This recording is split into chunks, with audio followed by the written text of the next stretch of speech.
paradoxal. Vous avez entendu? Excusez-moi pour vos oreilles. Paradoxal. Intriguant.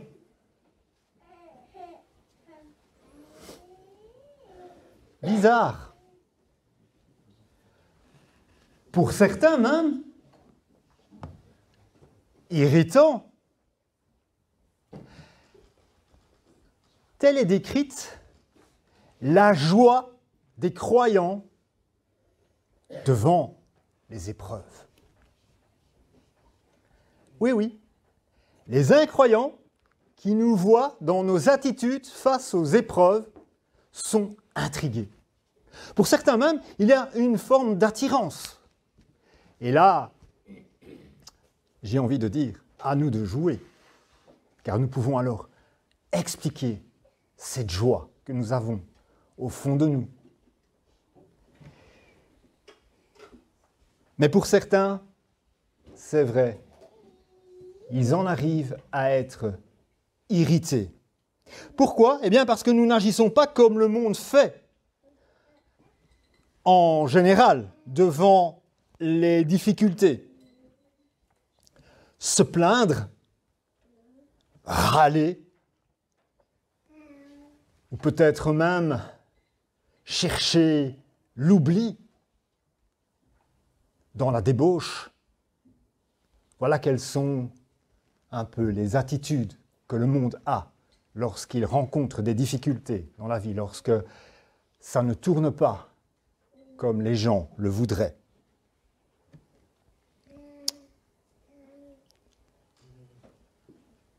Certains en viennent même à vous demander la raison pour laquelle vous êtes rempli de paix, rempli de sérénité, rempli de joie même, au travers des épreuves. Et ils sont irrités. Certains sont fâchés. Ils risquent même de vous calomnier, de se moquer de vous.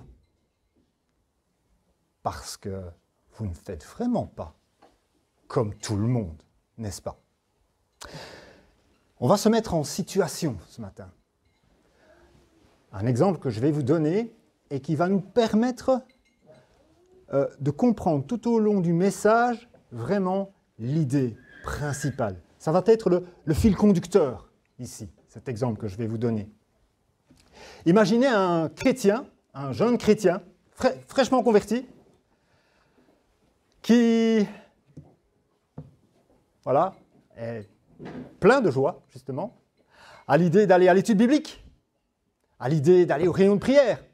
Il veut toujours en savoir plus maintenant sur Jésus-Christ, sur son Seigneur et Sauveur.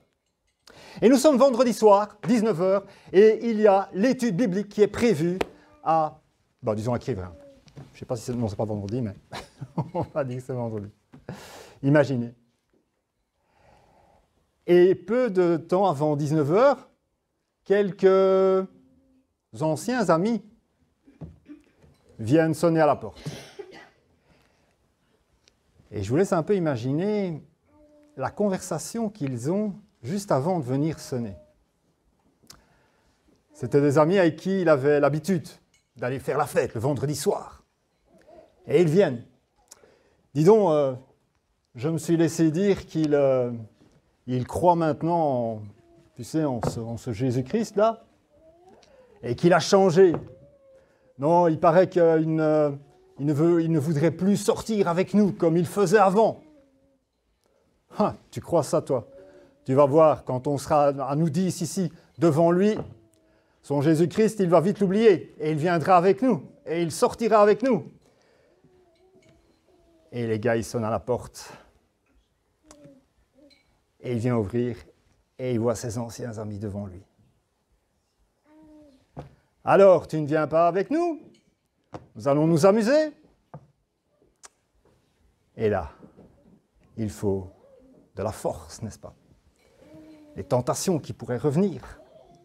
Jeune chrétien qu'il est, dans sa foi, il se rappelle sans doute les moments qu'il a passés avec ces gens. Et il doit leur dire, ah non, non, non, ça, je ne fais plus, ça, je ne veux plus. Mais il n'a qu'une chose qu'il a envie de leur dire. Changez vous aussi. Vous voyez? Voilà un petit peu ce qui peut se passer comme situation pour ce jeune chrétien. Et nous allons voir dans un texte maintenant comment, dans ces situations-là où l'offense pourrait arriver, la moquerie pourrait arriver de la part des gens, eh bien, comment nous pouvons réagir vis-à-vis d'une situation comme celle-là, pour justement conserver notre joie en Jésus-Christ. Je vous invite à ouvrir la parole en 1 Pierre, chapitre 3, les versets 13 à 17. Tu sais afficher tout le texte? Sinon, je le prends. Non, ça va, je vais le lire alors. Attends.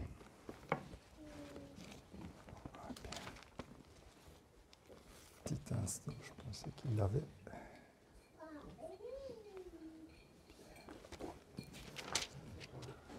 Voilà, je vous lis.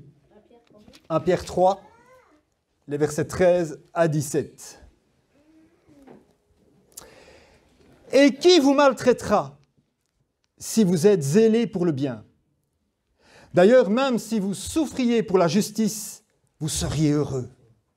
N'ayez d'eux aucune crainte et ne soyez pas troublés. Mais sanctifiez dans vos cœurs Christ le Seigneur, étant toujours prêt à vous défendre avec douceur et respect devant quiconque vous demande raison de l'espérance qui est en vous. Et ayant une bonne conscience, afin que là même où ils vous calomnient, comme si vous étiez des malfaiteurs, ceux qui décrivent votre bonne conduite en Christ soient couverts de confusion. Car il vaut mieux souffrir, si telle est la volonté de Dieu, en faisant le bien qu'en faisant le mal. Jusque-là, la lecture.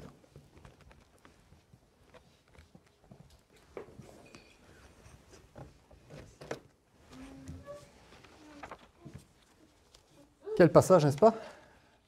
Relativement encourageant, je trouve. Un premier point que nous pouvons développer ici. Heureux dans la souffrance. Alors, Pierre, ici, dans ce début de passage, pose une question de rhétorique.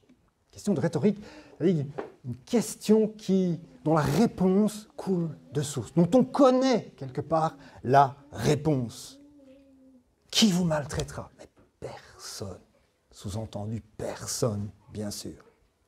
Alors, ça montre ici, de par cette question, que la plupart des gens, y compris ceux qui sont hostiles au christianisme, eh bien, hésitent quand même à faire du tort aux croyants zélés pour le bien. Alors que d'un autre côté, ils ne craindraient pas de s'acharner sur les charlatans ou tout autre escroc.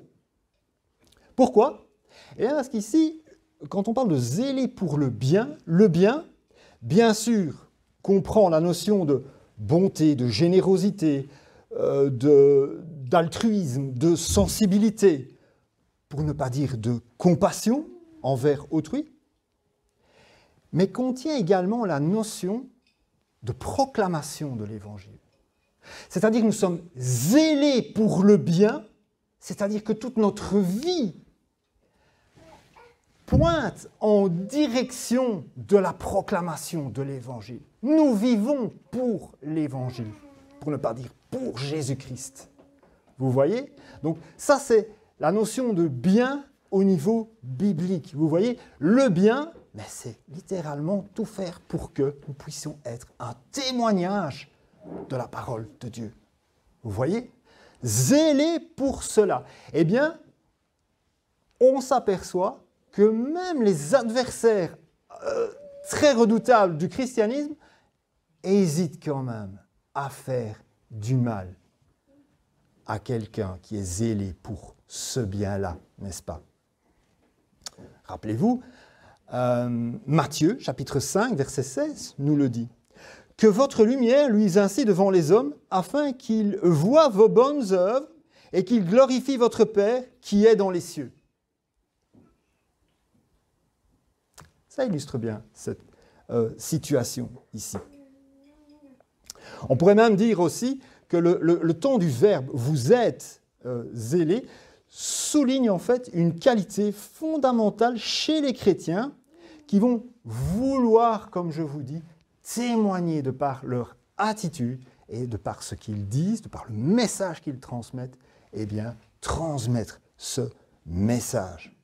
Zélé pour le bien. Ça devient un mode de vie, une qualité fondamentale que nous pouvons retrouver.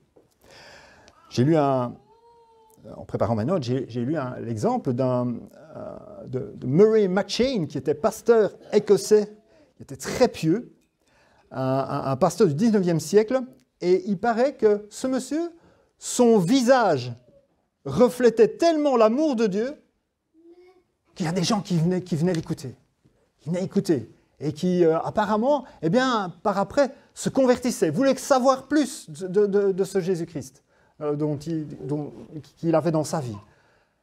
Je ne sais pas si vous vous rendez bien compte, et après, on a appris aussi que ce McCheyne avait vraiment une vie tellement sainte que les gens étaient vraiment attirés par Jésus-Christ. Et ils venaient l'entendre, ils voulaient écouter, ils voulaient en savoir plus sur Jésus-Christ. Un bel exemple ici que j'ai lu. Si nous poussons plus loin l'idée ici dans 1 Pierre, en disant que nous serions même heureux en souffrant pour la justice, eh bien, comme on l'a déjà fait remarquer ce matin, c'est une joie et un bonheur qui dépassent en fait le simple sentiment que même des incroyants parfois pourraient ressentir, pourraient éprouver. Les chrétiens sont heureux car dans les maltraitances et la souffrance pour Christ, ils sont sûrs de leur appartenance à Jésus-Christ pour l'éternité. Que quoi qu'ils fassent, depuis le moment clé de leur conversion, quand ils ont donné leur cœur, leur vie à Christ, ils sont pardonnés de leurs péchés, passés, présents et futurs. Et la question de rhétorique ici de Pierre pourrait même être comparée aux questions même de rhétorique que Paul pose dans Romains. Qu'est-ce qu'il dit dans Romains ? Que dirons-nous donc à l'égard de ces choses ? Si Dieu est pour nous, mais qui sera contre nous ? Qui accusera les élus de Dieu ? C'est Dieu qui justifie. Qui les condamnera ? Qui nous séparera de l'amour de Christ ? On en arrive à cette conclusion. C'est que le monde ne pourra de toute façon jamais nous enlever notre salut. Et dès lors, notre joie en Christ, comme on l'a dit ce matin, elle ne pourra jamais nous être enlevée. La conviction d'être sauvé à jamais procure cette joie et même cette persévérance dans les souffrances pour Christ. Vous savez, les chrétiens ne devraient même pas être surpris de la souffrance occasionnée par la proclamation des vérités bibliques, ou même vis-à-vis d'un comportement juste et pieux. Le monde autour de nous finit par nous mépriser. Pas tous, et là, on espère alors qu'ils s'intéressent à l'Évangile et qu'ils puissent même se convertir, mais beaucoup finissent par nous mépriser. Le monde n'aime pas les convictions. Le monde est plongé dans le relativisme. On relativise tout, et surtout le péché. Tu bois, tu es dans la débauche, mais c'est normal. Avec tout ce que tu as vécu, tu veux oublier. On relativise. En affirmant nos convictions du salut, eh bien le monde a l'impression qu'on lui échappe. On ne fait pas comme lui. On est considéré comme, oh, ils se prennent pour qui ceux-là ? Des supérieurs. Ils ont trouvé la vérité ? Oui, en Jésus-Christ. Et on veut la proclamer. Et ce n'est pas qu'on veut se croire supérieur, non. On voudrait que vous veniez là. Parce que nous, on a vu un problème. Alors venez. C'est plutôt dans ce sens-là que nous voulons leur proclamer l'Évangile. 1 Pierre 4,4, pour illustrer cela, nous dit Aussi trouve-t-il étrange que vous ne vous précipitiez pas avec eux dans le même débordement de débauche. Et ils vous calomnient. Tu ne viens plus avec nous boire et t'amuser et faire la fête. Regarde-le. Mais pour qui il se prend, celui-là? Voilà ce qui se passe. Voilà ce qui se passe. Ce genre de persécution doit même nous rassurer. Nous pouvons être heureux dans ces moments-là, parce que c'est la marque, quelque part, que nous sommes sur la bonne voie. Ne pas être persécuté, c'est plutôt douteux. Mais ici, la persécution nous montre, oui, vous êtes à Christ, mais c'est normal que vous allez être persécuté. La joie s'installe. La joie s'installe. Et vous allez même comprendre pourquoi elle peut vraiment s'installer dans ces moments-là. On va continuer dans le texte. N'ayez donc aucune crainte, ne soyez pas troublés. Dans la crainte du témoignage, on peut y voir plusieurs causes. Je vous parlais de la moquerie. En effet, le chrétien qui parle de son sauveur est souvent la risée de certains.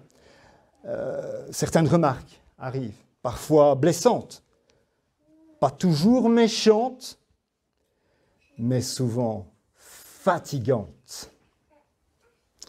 On nous traite de petits simplets, d'illuminés, de farfelus, de bizarres, de pas comme tout le monde, n'est-ce pas? Certains finissent par être découragés de cela. On arrive aussi alors à faire des séparations au niveau du témoignage dans leur vie. Au travail, je ne témoigne pas. Ou devant certains groupes d'amis, non, je ne dis rien de tout cela. Ma foi, ouais, c'est bon pour l'Église. C'est bon quand je suis à l'Église. Oui. Mais pas au travail.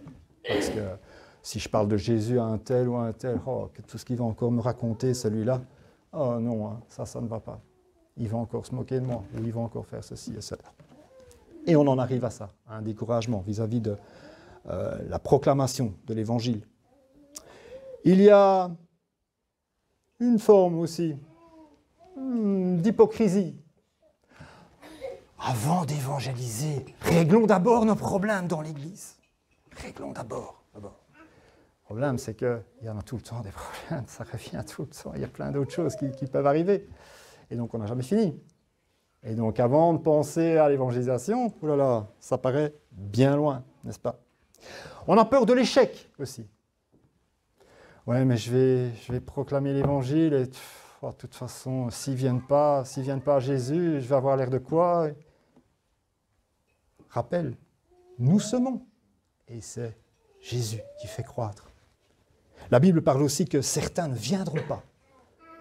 Vous me parlez et certains ne viendront pas. Voilà un petit peu d'où vient la crainte du témoignage. Il y a d'autres raisons encore, vous savez. Mais Pierre ici nous encourage. N'ayez d'eux aucune crainte. Ne soyez pas troublés. En fait, Pierre base ici son exhortation sur le fait que les chrétiens ne doivent pas se laisser intimider par les non-croyants qui veulent les persécuter. Dans leur acceptation de la souffrance, eh bien, les chrétiens doivent s'armer de courage face aux circonstances. Jean 16, verset 33, nous dit « Prenez courage, j'ai vaincu le monde ». Ils pourront alors voir la souffrance comme une, on peut dire ça comme ça, comme une opportunité d'engranger les bénédictions spirituelles. En fait, les pensées et les désirs des chrétiens, au moment de la souffrance, à ce niveau-là, eh bien, doivent s'orienter différemment. Ce n'est plus vers les arguments des incroyants que l'attention doit se faire, mais plutôt vers les choses d'en haut. Attachez-vous aux choses d'en haut, nous dit Colossiens, chapitre 3, versets 2 et 3. En fait, en levant nos yeux du cœur vers le ciel, vers Jésus, eh bien, notre attention dans la souffrance prend une autre dimension. C'est-à-dire qu'à ce moment-là, Jésus va nous rappeler que celui qui te lance une offense, là, il a besoin de moi. Il a besoin de moi. C'est un petit peu comme si vous étiez devant une forêt très dense. Vous êtes en chemin, vous êtes sur une route, à la campagne, vous vous baladez, il y a une belle forêt devant vous, là, et assez dense. La nuit tombe, et vous vous dites, oula, est-ce que je vais m'engager là dans la forêt, la nuit tombante, je ne vais plus rien voir, je vais me perdre. Et puis, imaginez que vous puissiez prendre de la hauteur. Et puis, vous vous apercevez que derrière la forêt, vous voyez une belle clairière. En fait, cette forêt, elle n'a que, en fait, que 1 kilomètre, voire 2, voilà, tout au plus. Et derrière, il y a une belle clairière. En fait, en levant nos yeux vers Jésus, on a déjà une autre perspective par rapport à celui qui vous offense. Vous pouvez voir plus loin. C'est vrai qu'au moment même, vous devez, permettez-moi l'expression, encaisser un petit peu cette offense. Mais en ayant levé les yeux vers Jésus, d'abord, il répond, il va sans doute être là. Il va intervenir pour vous donner une solution devant l'offense, comment réagir. Et certainement, si vous priez à ce moment-là pour la personne, il va vous indiquer l'idée que plus tard, réagis bien maintenant, ou plutôt ne réagis pas violemment à l'offense, attends, patiente, parce que plus tard, tu auras l'occasion alors de lui parler de Jésus-Christ, lui parler de moi, dit Jésus. Vous voyez la différence qui peut se faire à ce niveau-là. L'intervention alors de Christ. Au moment où nous élevons comme ça nos cœurs vers Jésus, notre attention, eh bien, on en arrive alors à ce que nous puissions regarder différemment celui qui est en train de nous offenser. Alors certains ont peur aussi de ne pas savoir répondre à une question posée. C'est vrai, on ne sait pas tout dans la Bible, c'est pour ça qu'on l'étudie. Et une question pourrait arriver. Alors, on a peur. Mais en fait, je rassure ces personnes, il n'y a rien de honteux alors à dire à notre interlocuteur. Écoute, je ne connais pas bien le sujet dont tu me parles, mais tu sais quoi? Je vais me renseigner dans la Bible. Je vais regarder et il y a 3 avantages à faire comme ça. Premièrement, vous montrez votre humilité. Ah, on ne sait pas tout, c'est vrai. Okay, on ne sait pas tout. Deuxièmement, vous montrez que vous vous appuyez sur Jésus-Christ, parce que vous allez aller voir par rapport au sujet qui est mentionné, vous allez aller voir dans la Bible. Et troisièmement, c'est l'occasion de continuer la relation et de voir s'il est vraiment intéressé ou si c'est simplement plutôt une offense qu'il vous lance. Tout ça pour vous provoquer. Et s'il est intéressé, c'est l'occasion alors de reprendre rendez-vous avec la personne. Écoute, on se revoit dans une semaine. Je vais aller vérifier les textes et voilà, on va en reparler alors, ok, si tu es intéressé. Ouais. Vous voyez déjà comment on peut rectifier alors les choses. Et là, vous avez agi et retournement de situation alors. Hein.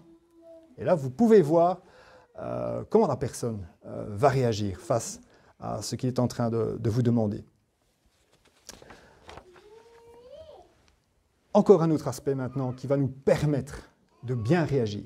Sanctifiez dans vos cœurs Christ le Seigneur. Alors, lorsque les croyants sanctifient Christ comme le Seigneur dans leur cœur, ils réaffirment en fait leur soumission à son contrôle, à son instruction, à sa majesté souveraine. Jésus-Christ, alors, à ce moment-là, en le sanctifiant, eh bien, l'objet ou le sujet de la crainte n'est plus les offenses, ne sont plus les offenses des incroyants, mais le Seigneur lui-même. C'est-à-dire qu'on a la crainte alors de lui déplaire. On a la crainte de ne pas être obéissant. Ça change toute la donne. Hein. Ça change toute la donne vis-à-vis de celui qui est en face de nous. Si on a cette crainte-là, c'est plus la crainte d'être offensé, c'est la crainte de ne pas plaire à mon Seigneur. Comment je vais réagir? Vous voyez? Et dès lors, on est encouragé à réagir comme le Seigneur le veut. Sanctifier veut dire mettre à part, le consacrer, qu'il soit lui à la première place dans nos vies, même devant une offense. Il doit être, lui, souverain dans notre réaction. L'objet même de notre amour, de notre révérence, de notre loyauté, de notre obéissance, c'est ça que ça veut dire, sanctifier Christ dans nos cœurs. Lui soumettre notre volonté à sa volonté. Même confronté à une souffrance injuste, honorer Christ dans notre cœur va permettre justement que ce courage dont je vous parlais au début arrive. Il y a même du courage, de la hardiesse dans la détermination à pouvoir alors triompher de toutes ces situations quelque peu embarrassantes, quelque peu difficiles.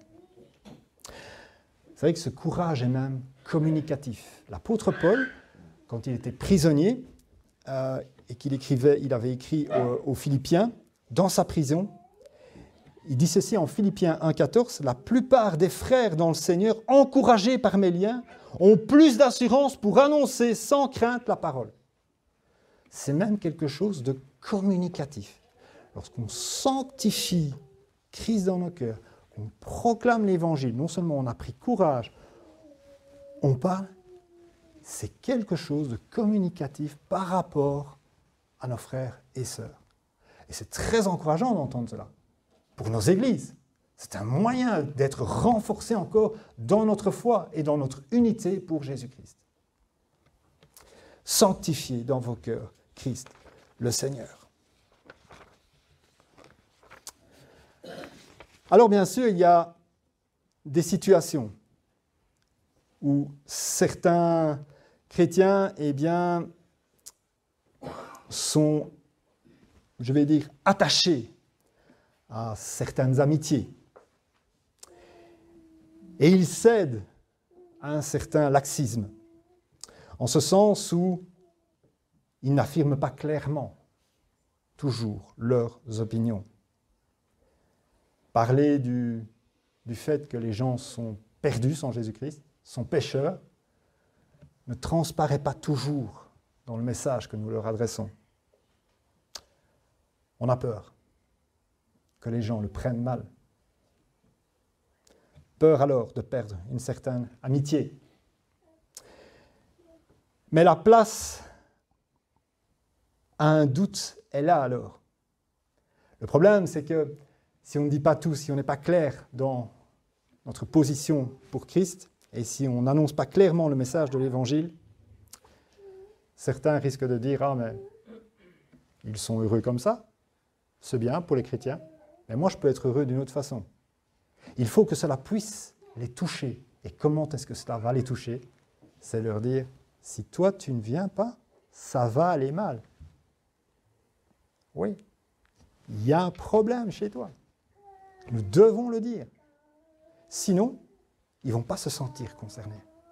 Et ils ne viendront pas. Ils vont considérer bien gentiment, oh, mais c'est bien gentil les chrétiens, ok, mais moi finalement, je suis très bien en passant le dimanche matin, je ne sais pas moi, 2 heures de couture dans un club, ou 2 heures d'échecs, et je suis très heureux dans ma vie comme ça. Les chrétiens, oui, ils sont heureux comme ça, tant mieux pour eux. Non, il faut les concerner. Et les concerner, c'est afficher clairement le message. Oui, à un moment, la bonne nouvelle contient cette part de mauvaise nouvelle à annoncer. Sinon, ce ne serait plus une bonne nouvelle, n'est-ce pas? Donc, on doit leur dire. Étant toujours prêt à vous défendre avec douceur et respect. Alors, j'insiste, la douceur n'est certainement pas une marque de faiblesse. Aux yeux du monde, peut-être. Mais pour la Bible, quelque chose qui apparaît comme doux, mais quelque chose de très fort, en fait. Imaginez l'humilité et la repentance qui, aux yeux du monde, sont des signes de faiblesse, eh bien, dans la Bible, ce sont plutôt des forces. C'est par l'humilité, dans la repentance, que nous venons à Jésus-Christ. Et nous bénéficions alors des bénédictions de Dieu.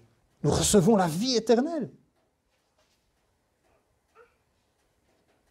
Ça, c'est l'aspect de douceur. Alors, bien sûr, leur parler avec douceur.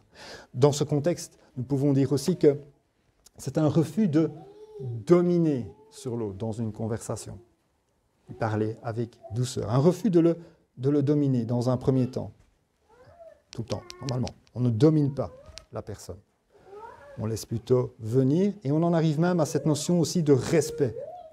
Alors le respect ici exprime la consécration à Dieu et un profond égard pour sa vérité.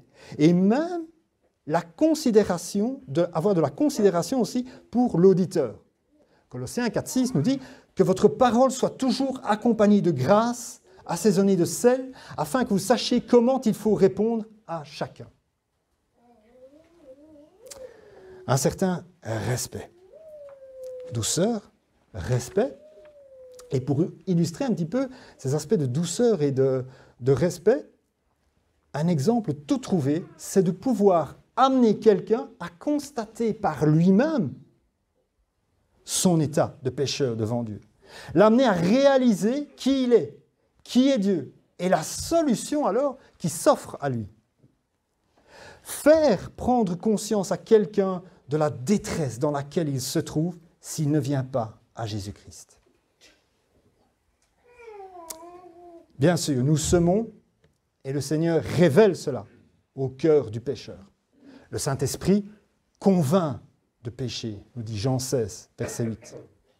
Notre part sera de travailler à notre douceur, à notre respect, lorsque nous semons.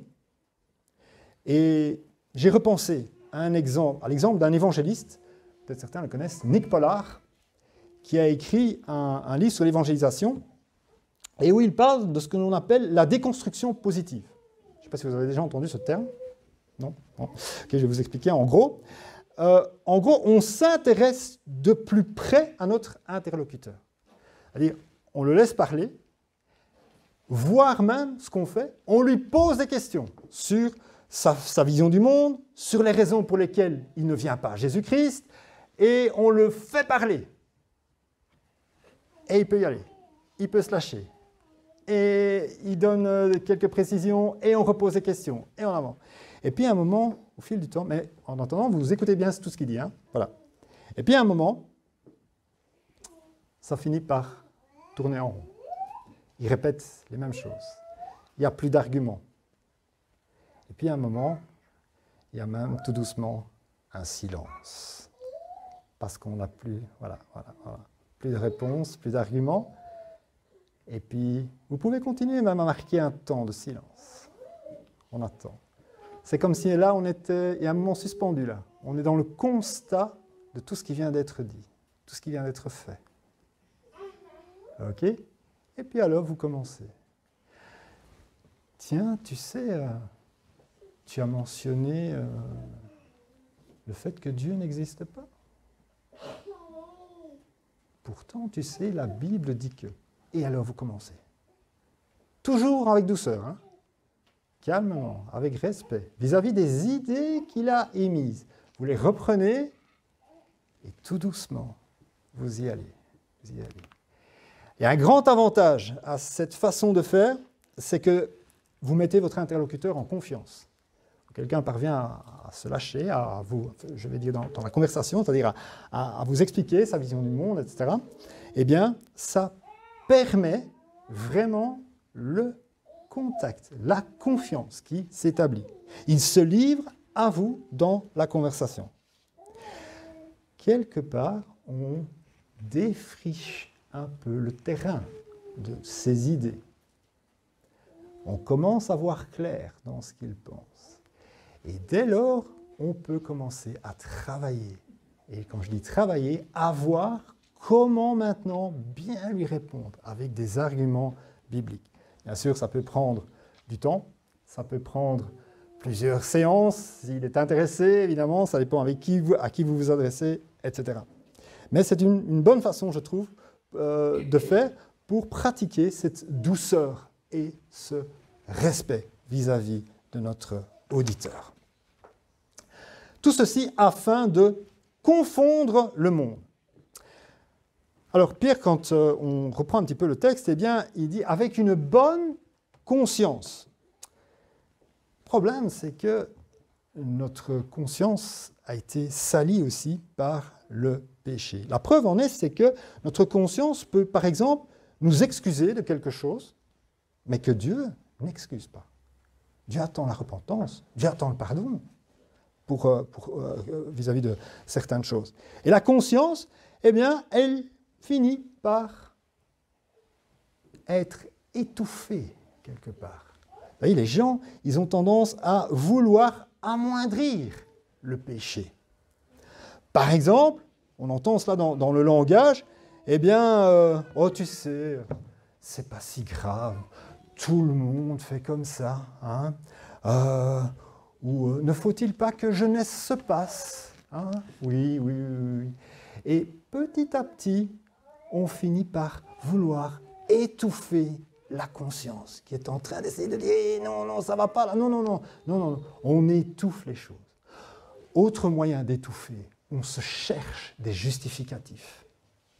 Ah ouais, on cherche des façons de justifier notre péché. J'ai fait ceci, mais tu sais, j'ai été poussé par, je sais pas, celui-là ou celui-là, il m'a fait tellement de mal, donc j'ai fait ceci, je me suis vengé, etc. Non, non, devant Dieu, des choses ont été faites. On doit être clair. Alors, lors de la conversion, Dieu purifie la conscience de toute culpabilité, de toute honte, de tout mépris. Et nous devons entretenir une conscience purifiée. Autrement dit, les amis, c'est vrai, c'est un rappel que nous sommes rentrés, en devenant chrétiens, nous sommes rentrés dans une lutte contre le péché.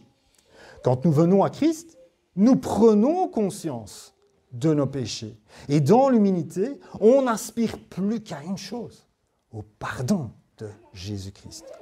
Alors, vous allez me dire, mais, ah oui, ici nous sommes dans Pierre. Et ceux qui connaissent l'histoire de Pierre, bien sûr, avec son reniement. Alors, ceux-là qui essayent de calomnier, qu'est-ce qu'ils font? Ils vont peut-être lui rappeler, ah, c'est toi qui nous dis ça, toi qui as renié le Seigneur par 3 fois, c'est toi qui oses venir là et nous dire ça.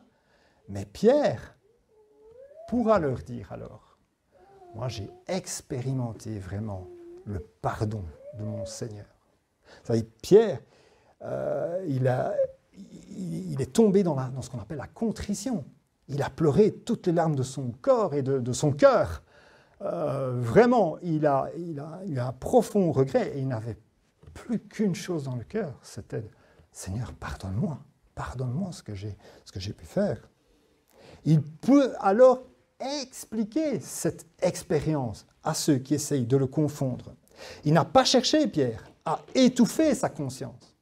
Et dès lors, c'est lui-même qui dit « Avec une bonne conscience, je peux maintenant, quelque part, vous affirmer que je suis pardonné par Jésus-Christ. » Et pour les confondre,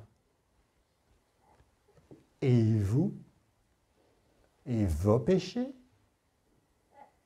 qu'est-ce que vous avez fait ou qu'est-ce qui s'est passé? 3 petits points sans commentaire, n'est-ce pas? Oui. La fin du passage nous dit « La souffrance pour Christ, endurée injustement, aura toujours un impact sur l'un ou l'autre. » C'est donc une question de comportement devant la souffrance. Et en l'occurrence, dans notre exemple de départ, hein, notre fil conducteur, un petit peu, notre exemple devant une offense, c'est comment je réagis. Est-ce que je sanctifie à ce moment-là Christ dans mon cœur?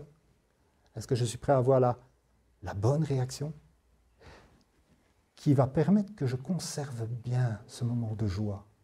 Parce que cette joie, elle va être vraiment de se dire « Oh, merci Seigneur, je vais pouvoir parler à ce gars-là qui m'offense. Plus tard, je vais lui parler de toi. » Ou d'une manière ou d'une autre, même s'il ne veut plus me voir après, moi je reste ouvert. Et je suis encore prêt à lui pardonner. Je suis encore prêt à lui parler de toi. Vous voyez? C'est dans cette optique-là qu'il faut voir ce passage ici. La souffrance pour Christ aura un impact sur l'un ou l'autre. Ah oui, cet impact, bien sûr. Certains vont se détourner complètement, mais ça révélera le cœur aussi. c'était peut-être pas un très très bon ami, n'est-ce pas, si il s'en va et qu'il ne veut plus vous voir.